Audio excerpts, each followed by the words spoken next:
Hello friends, आप सभी को नए साल की हार्दिक शुभकामनाएं। आज मैं ये नया साल एक ट्रेडिशनल गोवन स्वीट रेसिपी के साथ शुरू कर रही हूँ, जिसे कलकल या फिर कुलकुल के नाम से जाना जाता है। ये अंदर से सॉफ्ट और बाहर से क्रिस्पी होते हैं। मुझे उम्मीद है आपको ये रेसिपी पसंद आएगी।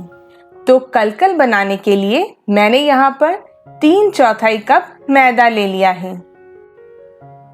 कलकल को क्रिस्पी बनाने के लिए मैं इसमें 1/4 कप फाइन वैरायटी के सूजी को ऐड कर रही हूँ। मैदा और सूजी को थोड़ा मिक्स करने के बाद मैं इसमें 1 चुटकी नमक मिला दूंगी। मीठे में थोड़ा नमक डालने से उसका स्वाद और ज़्यादा बढ़ जाता है। नेक्स्ट मैं इसमें आधा कप मेल्टेड घी डालकर इन सभी को अच्छे से मिक्स कर लूंगी। घी के जगह पर आप सॉफ्ट बटर भी ऐड कर सकते हैं, लेकिन तब इसमें अलग से नमक ऐड मत करें। ये देखें, मैंने घी को मैदे और सूजी के साथ अच्छे से मिक्स कर लिया है। अब थोड़ा मिक्सचर को हाथों में प्रेस करने से ये अपना शेप रिटेन कर रहा है, यानी कि ये तैयार है। तो अभी नेक्स्ट स्टेप पे मैं इसमें हाफ कप पाउडर किया हुआ चीनी को थोड़ा थोड़ा डालकर अच्छे से मिक्स कर दूंगी। अगर आपको मीठा थोड़ा ज़्यादा पसंद है तो इसमें आप और 1 टेबलस्पून पाउडर चीनी को मिला दें।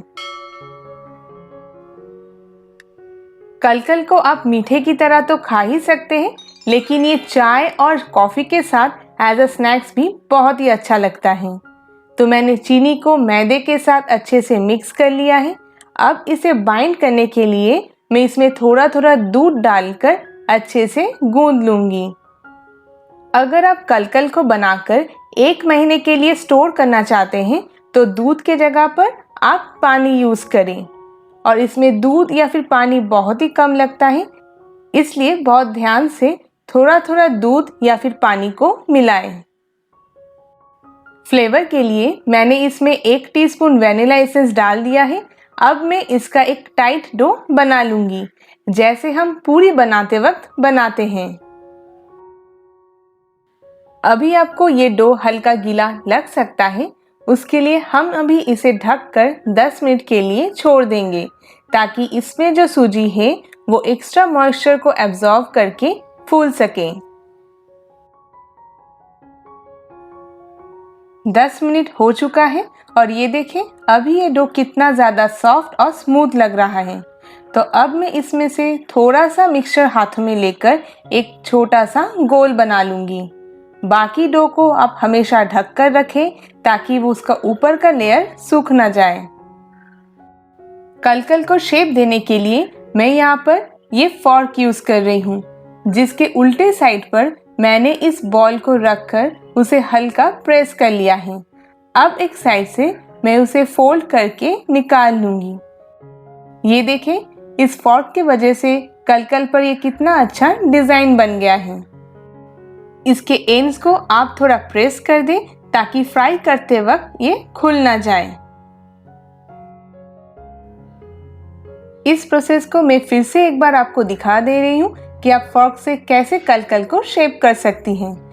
वैसे तो ये करना बहुत ही आसान है, लेकिन इतने सारे कलकल को शेप करने में थोड़ा ज़्यादा वक्त लगता है। एक और तरीके से भी आप सुंदर सुंदर कलकल बना सकती हैं। उसके लिए आपको एक नया या फिर एकदम साफ कंघी की ज़रूरत पड़ेगी, जैसे मैं अभी आपको वीडियो में दिखा रही हूँ।